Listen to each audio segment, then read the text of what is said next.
Fieram by Rayla Heide. A short story from League of Legends. Read to you by Prestige Edition. Featuring the voice of the Sweet Sniper.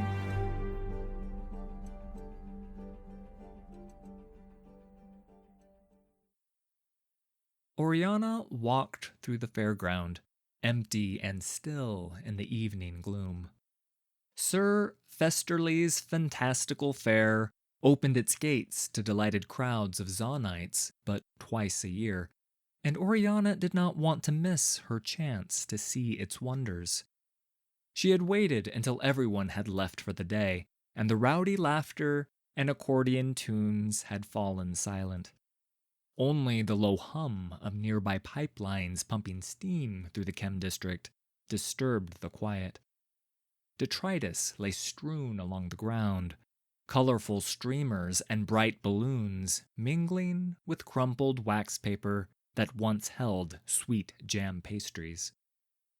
Orianna's clockwork ball hovered beside her as she passed a stall overflowing with roses, which, according to a sign, smelled like each day of the week.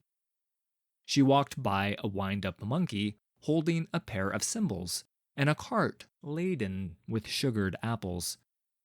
None of these Zon-born delights piqued her interest. Orianna had eyes only for a glass cabinet tucked into a secluded corner at the far edge of the grounds. A glimmering wink of metal flashed in the moonlight. It came from the mechanical boy sitting behind the glass.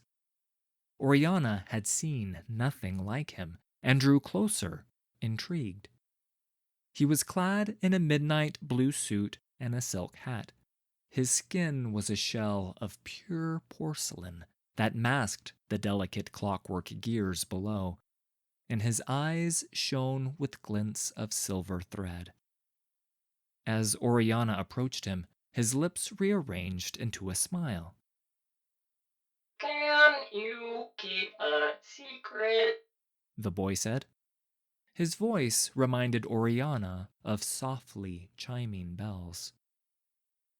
"Hello," she said. "Of course." "What say we make a trade? My secret for your name." "That seems fair. I am called Orianna." "Orianna," he repeated. such soft sounds.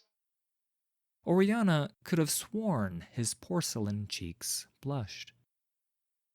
"I suppose it's my turn. My name is Fieram. My secret is that I fear the outside world, though I long to see distant shores and far-off mountains." "Is that why you live in a cabinet? She asked. Because you are afraid?" "From here the world visits me. Said Fieram. Behind the glass I am safe. I'm very fragile, you see." He pointed to a hairline fracture on his forearm. "There it is. I'm getting old." Fieram's mouth opened into a lopsided grin. Orianna giggled and shrugged her shoulders, a gesture she had recently acquired, though she wasn't quite sure if she had used it correctly. "Oh, you haven't seen my tricks yet," said Fieram. He reached into his sleeve and produced a bouquet of daisies with a flourish. "Ta-da!" he exclaimed. "And Fieram removed his hat and dipped his head in a nod. A half-dozen mechanical pigeons fluttered from beneath the brim. He brought his hands together in a clap, and the entire cabinet filled with opaque red smoke. By the time it dissipated a few seconds later, the pigeons were gone. Orianna applauded in delight. The ball word impressed. Wonderful. She exclaimed. Like magic. And that wasn't even my best execution. Fumbled my sleeve a bit, He admitted, folding his hands. but small miracles are my specialty.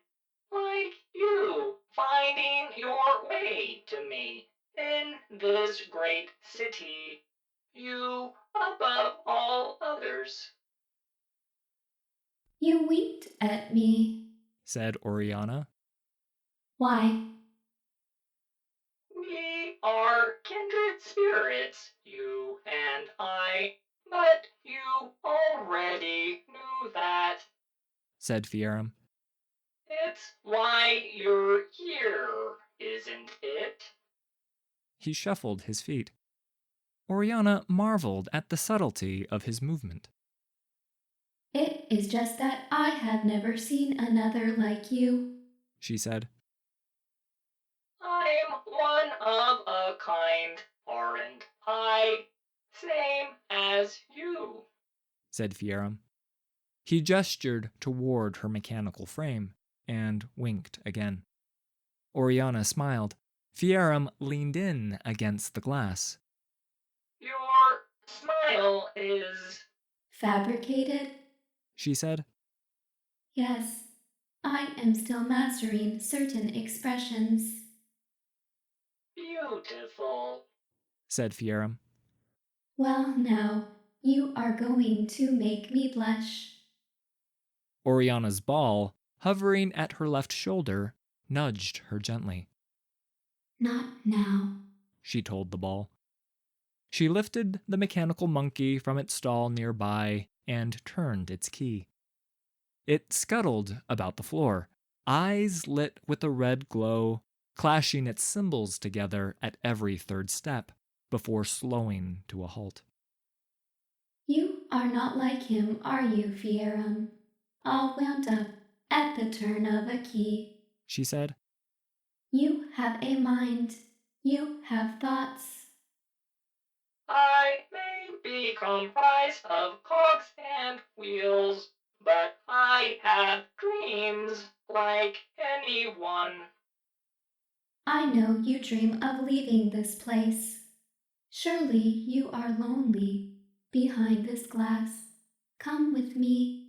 We could leave now, together. Orianna said. Leave? Fieram's expression fell. I'm afraid I don't know what you mean.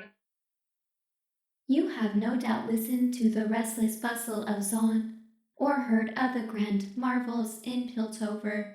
Orianna asked. Fieram cocked his head. I like to ride the rising howl at dusk to catch the last of the day's golden rays. Orianna said. From the very top, you can see the harbor beyond the sea gates and the endless glistening ocean. From up there, you can imagine the smell of faraway lands. Orianna's ball whirred as it spun in the air and nudged her again. I suppose now is as good a time as any, She said. Fieram, would you like to see the world? We could leave together, right now. I can protect you. I can't think of anything more wonderful. He said. Orianna circled the glass cabinet in search of an opening. An iron padlock secured a small door at its base. She raised a fist and brought it down upon the lock, smashing it open. A watchman approached them. "Hey! Stop that!" With a glance from Orianna, the ball shot toward the watchman. It clanged upon impact with his helmet, then hovered in the air as if waiting for a command. Orianna nodded, and the ball radiated waves of coruscating power. Caught in the energy flux, The watchman raised his baton and bashed it into the ball, which spun in midair before returning to his target.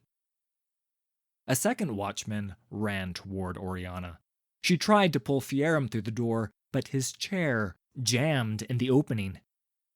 Fieram, can you repeat your trick? The ball reverberated with energy as it whirled around the first watchman. His metal helmet fizzled with sparks. My tricks. Fieram reached into his sleeve and pulled out the bouquet as Orianna spun away from the watchman. No, the other one. Fieram replaced his bouquet. The very last trick. She said. Quickly. The mechanical boy drew the bouquet from his sleeve once more. Orianna spun toward the watchman, her metal dress fanning out in a flurry of sharp blades until the man backed away, baton raised.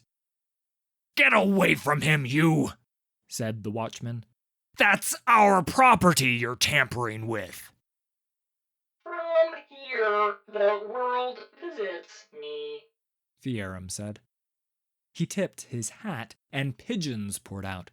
The watchman aimed his baton at Orianna's head, and she ducked just as Fieram clapped. The baton shattered the side of the glass cabinet, and crimson smoke poured from the opening, obscuring all movement.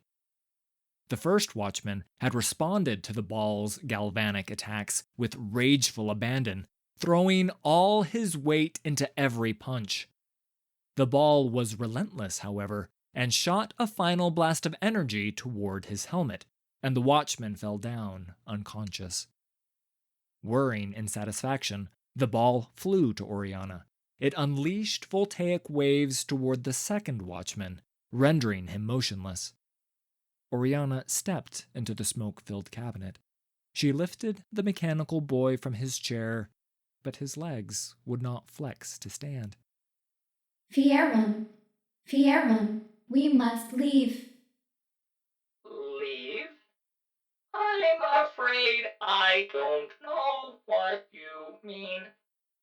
A pair of metallic pigeons flew through the broken glass, but dropped to the ground a few feet from the door. Fieram, stand up so we can go, Orianna said, her face falling. Please.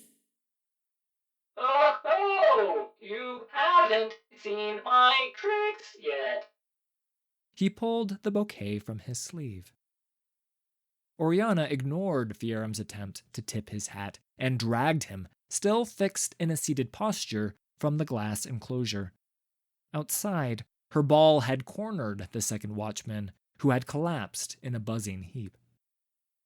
And that wasn't even my best execution.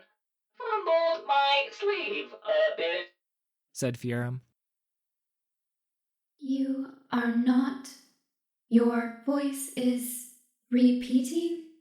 Orianna said. His head lolled back awkwardly, and she held it upright. My secret is that I fear the outside world, he said. Orianna noticed the embroidery lining his jacket. Sir Festerly's fantastical fair, friendly Fieram. He was nothing more than a simple automaton, a spectacle for the crowds. I was certain you had a mind, had thoughts, like me, she said. Fieram looked up at her with eyes that glinted with silver. I'm one of a kind, aren't I? He shuffled his feet nervously, though they were in midair. Same as you. The ball returned to Orianna and whirred gently. We should go, she whispered. She set Fieram back upon his chair, which she placed just outside the shattered glass cabinet. I wish you well. Small miracles are my specialty, he said. like you finding your way to me. Goodbye, Fieram, said Orianna softly. The two watchmen lay unconscious on the ground. The ball hovered at her side as she walked away. She did not look back until she was clear of the park's towering gates. As she turned, she thought she saw a glint of metal winking in the distance.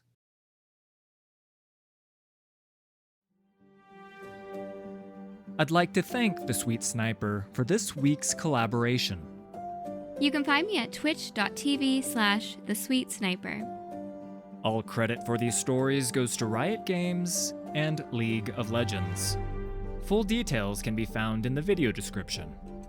If you enjoyed this production, please hit like and subscribe. There's a lot more coming.